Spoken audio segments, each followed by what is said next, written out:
오늘은 이 시편을 통해서 그리스도인으로서 어떻게 그 문제를 통과해야 되는지에 대해서 말씀을 전하도록 하겠습니다. 문제를 통과할 때 그리스도인이 해야 하는 첫 번째는 어느 때까지니까 라는 고백을 하면서 하나님께 나아가야 합니다. 1절과 2절 한번 다시 읽어볼까요? 1절과 2절. 여호와여, 어느 때까지니까 나를 영원히 잊으시나이까? 주의 얼굴을 나에게서 어느 때까지 숨기시겠나이까?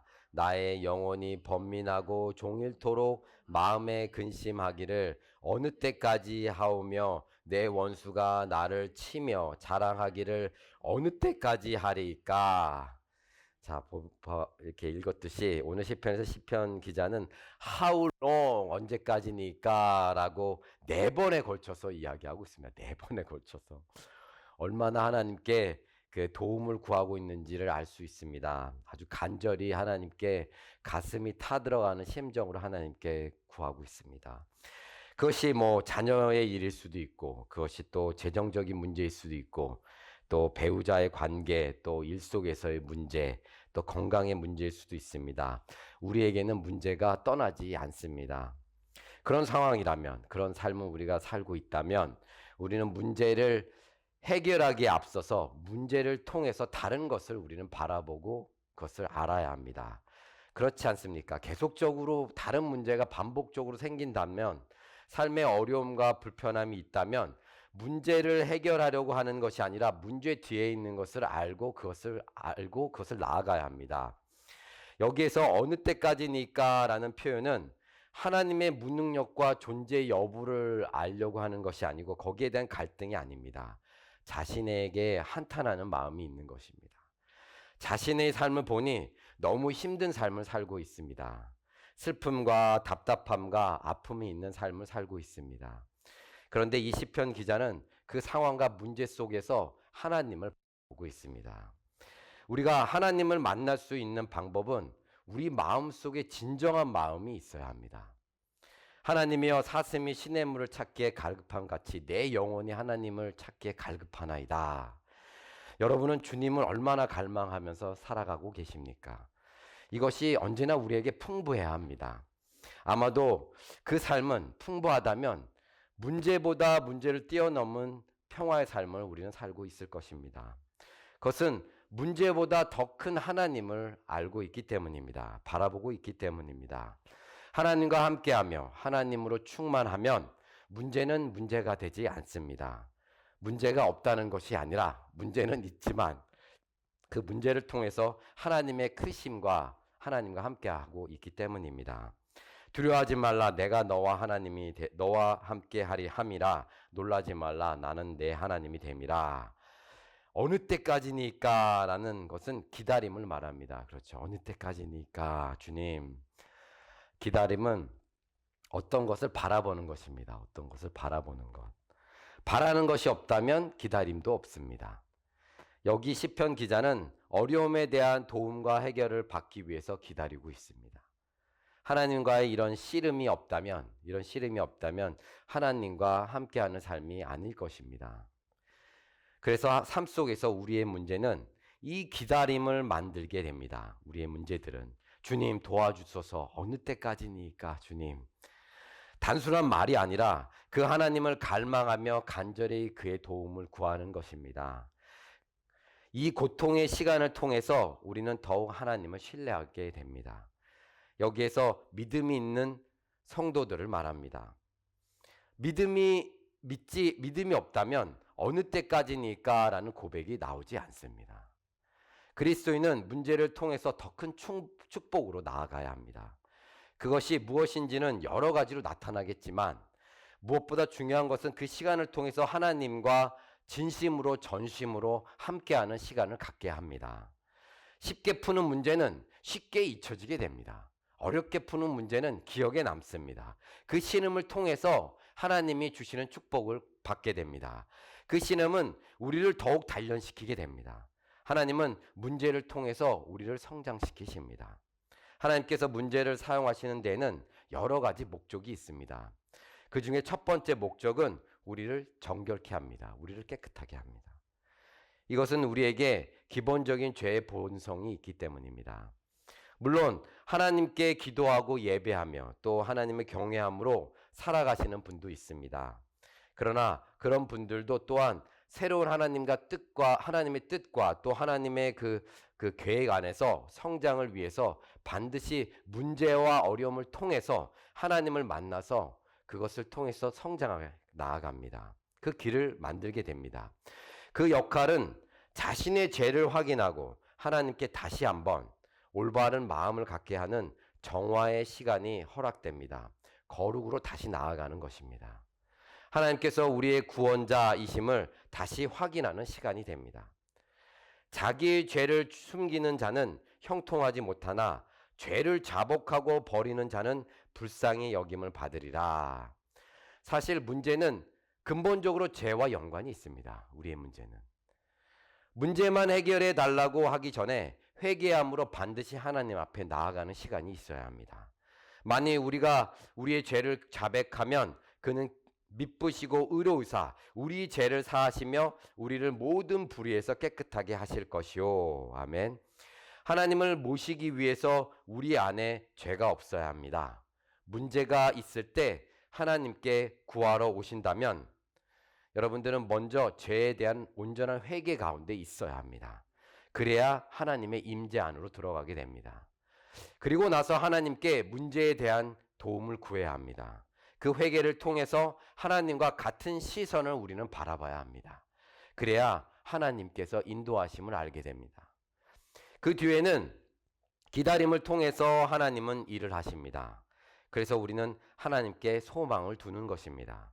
기다림은 그리스도인에게 아주 특별한 의미가 있습니다. 이 특별함은 그리스도인의 그리스도인의 기다림에는 반드시 믿음이 먼저 있습니다.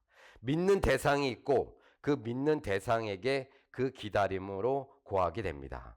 그러나 그 문제를 해결해 줄 대상이 없다면 기다리지 않습니다. 자신이 해결하느라 정신이 없고 문제와 그리고 자신만이 있습니다. 그것이 일반적인 사람들의 방법입니다.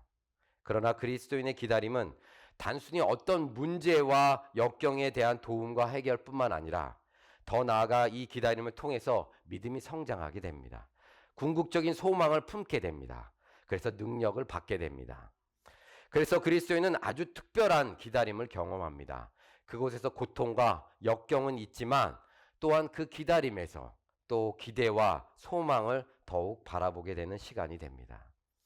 두 번째는 문제를 통해서 하나님은 더 큰 기쁨과 평화를 주시기를 원하십니다. 막연한 기다림이 아니라 그 하나님을 신뢰함으로 인해서 하나님께서 주시는 그 많은 풍성한 은혜를 간구하며 기대하며 나아갑니다.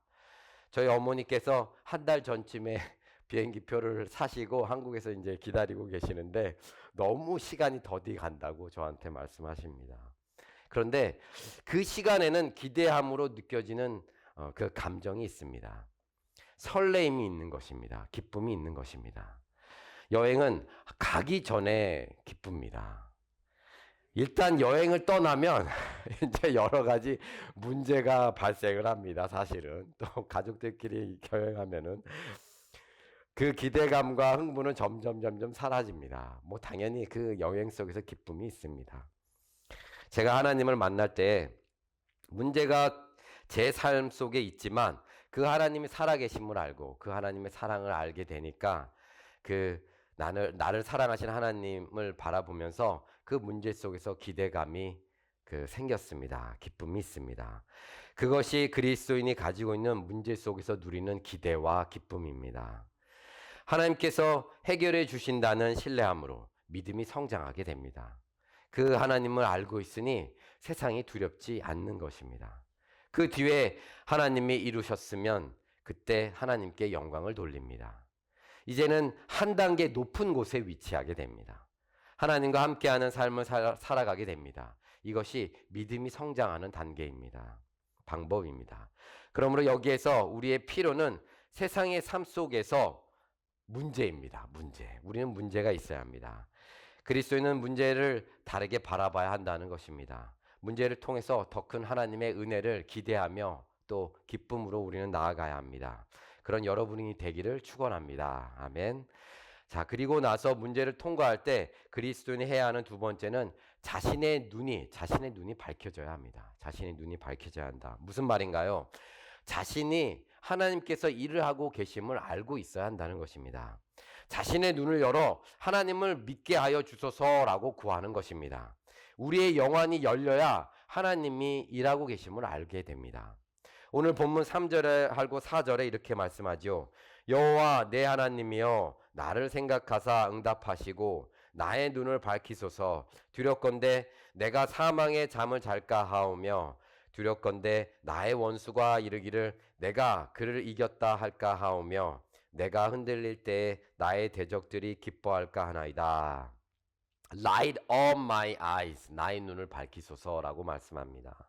우리는 언제나 눈을 감고 있습니다. 우리는 보고 싶은 것만 보기를 원합니다. 이것은 우리 자신에게 언제나 초점이 있다는 표현입니다. 오늘 본문 3절과 4절에서 눈을 밝혀야 하는 이유가 이렇게 나옵니다. 사망의 잠을 자지 않게 하소서, 원수가 이겼다고 주장하지 않게 하소서, 그리고 두려워하지 않게 하소서라고 말씀합니다. 에베소서에 잠자는 자여 깨어서 죽은 자들 가운데서 일어나라. 그리스도께서 너에게 비추이시리라. 잠자는 자여 깨어서 죽은 자들 가운데서 일어나라. 그리스도께서 너에게 비추이시리라. 여기에서 잘 보면 깨어 있어야 하는 이유는 그리스도께서 너에게 비추시리라 라고 쓰였습니다. 깨어 있어야 하는 것이 주님의 빛을 받기 위함입니다. 그리스도를 만나야 하는 이유가 우리가 빛을 받아야 하기 때문입니다. 그래야 빛의 자녀로 우리는 살아갈 수 있습니다. 빛을 강하게 오랫동안 자주 받을수록 더 오래, 더 강하게 빛을 비추게 됩니다. 우리 자체에는 빛이 없습니다. 우리가 빛을 자발적으로 비출 수가 없다는 것입니다. 그래서 우리는 빛 대신 주님께 계속적으로 지속적으로 나아가야 합니다. 우리는 언제나 그리스도께 나아가서 주님의 영으로 충만하게 살아가야 합니다. 주님을 만나면 만날수록 더욱 깊게 교제하면 교제할수록 우리는 그 주님을 나타낼 수가 있습니다. 문제를 통해서 그 하나님께 나아가야 합니다. 더욱 빛을 받고 그 빛을 나타내도록 우리는 살아야 합니다. 그러므로 문제에서 눈을 밝혀서 그리스도께서 비추고 있음을 우리는 알아야 합니다. 그것은 그리스도와 함께함으로 만들어지는 행위입니다. 우리가 스스로 하는 것이 아니라 그 하나님과 함께함으로 인해 빛을 받고 빛을 비추어서 어둠에 있지 않게 되는 삶을 사는 것입니다. 사도행전 26장에 이렇게 쓰였습니다. 그 눈을 뜨게 하여 어둠에서 빛으로 사탄의 권세에서 하나님께로 돌아오게 하고 죄사함과 나를 믿어 거룩하게 된 무리 가운데서 기업을 얻게 하리라 하더이다. 우리가 빛을 받으면 우리의 죄를 알게 되고 우리가 빛을 받으면 우리의 죄의 용서를 받게 됩니다. 빛이 있으면 우리는 착함과 의로움과 진실함으로 살아갈 수 있습니다. 그 빛으로 우리는 매일매일 나와야 합니다. 그것이 우리가 문제를 통과하는 방법입니다. 그 다음은 문제를 통해서 하나님께 구해야 하는 것이 주님의 사랑입니다. 주님의 사랑. 오늘 본문 5절에 이렇게 쓰였죠. 나는 오직 주의 사랑을 의지하여 싸우니 나의 마음은 주의 구원을 기뻐하리이다. 로마서 5장에 우리가 아직 죄인 되었을 때 그리스도께서 우리를 위하여 죽으심으로 하나님께서 우리에 대한 자신의 사랑을 확증하셨느니라. 우리가 아무런 미래와 기대가 없는 죄인이지만 그 하나님의 사랑으로 인해 구원을 받게 되는 것입니다. 구약에서 하나님의 사랑을 번역하면 헤세드입니다. 히브리어로. 우리의 사랑과 비교를 할 수 없는 단어입니다. 이 단어는. 우리의 사랑은 언제나 온전하지 않고 사랑을 한다고 하면서 먼저 자신의 입장만을 생각하면서 우리는 사랑을 할 때가 많습니다. 또한 우리는 언제나 변함없는 사랑을 하지를 못합니다. 그 사랑은 또한 동일하지도 않고 우리의 사랑은 대단히 불완전합니다. 우리는 하나님의 사랑을 알아야 합니다. 사실상 성경에서 하나님의 사랑을 표현하고 있는 인자라는 번역은 사실 적당하지는 않습니다. 여기서 인자는 어질고 긍휼이 많은 사랑이라는 뜻입니다. 그래서 성경으로 번역할 때 자비나 신실함, 또한 충실함, loving kindness and steadfast love로 알 수 없는 단어로 이렇게 번역을 했습니다. 그것은 그 의미가 우리의 언어로 담을 수 없기 때문입니다. 헤세드 인자는 멀시라는 자비나 긍휼도 아니고 긍휼이 아니라 하나님의 언약을 충실하게 지키는 것에 중심이 있습니다. 그래서 covenant loyalty, 언약적인 신실함입니다. 언약적인 신실함. 그래서 하나님의 헤세드는 하나님께서 언약적인 의무에 대한 충실함에 있습니다. 더 나아가서 하나님의 헤세드는 의무적인 충실함을 벗어나서 영원한 하나님의 성품, 하나님의 본질적인 성품에서 나오는 자비로운 사랑입니다. 제가 한 문장으로 정리하면 헤세드 하나님의 사랑은 언약에 기초하여 신실하시며 영원히 변하지 않는, 포기하지 않는 사랑이다 라고 말하고 싶습니다. 모든 근본적인 하나님의 구원은 그분의 사랑에서 나왔습니다. 그 사랑이 우리가 생각하는 로맨틱하고 몽롱한 감정적인 사랑이 아니라 신실하시며 온전하고 영원하며 변함이 없는 사랑입니다. 하나님의 사랑은 영원함에 있습니다. 그 사랑이 너무도 크고 그 사랑이 절대로 변하지 않는 사랑입니다. 그래서 시편 136편에 하나님의 사랑을 찬양하지요. 무려 26번에 걸쳐서 하나님의 영원한 인자하심을 찬양하고 있습니다. 여호와께 감사하라, 그의 선하심과 인자하심이 영원함이로다. For his steadfast love endures forever. 그래서 그 하나님의 사랑은 우리를 구원하십니다. 하나뿐인 독생자로 나타낸 예수 그리스도를 버리시면서까지 우리를 사랑하시고 회복하시고 지키시고 보호하시며 우리와 함께 하시기를 원합니다. 그렇게 우리가 하나님의 사랑을 신뢰하고 있다면 우리의 문제는 문제가 되지 않습니다. 우리는 그분의 구원에 기뻐하게 되며 그 문제가 작게 보이게 되며 그렇게 하나님과 함께 하게 됩니다. 하나님의 신실하시고 온전하고 영원하신 그 사랑을 신뢰하여 그의 뜻에 맞게 문제를 해결해 주실 것입니다. 그 문제를 뛰어넘어 영원한 생명과 또 구원으로 인해 우리는 기뻐할 수 있습니다. 그것이 그리스도인으로서 문제를 통과할 때 가져야 하는 마음과 태도입니다. 우리는 그리스도인입니다. 반드시 우리는 세상의 문제 속에서 다른 삶을 살아가야 합니다. 그 삶을 통해서 승리해야 하며 그런 은혜가 여러분들의 삶에 충만하시기를 축원합니다. 아멘.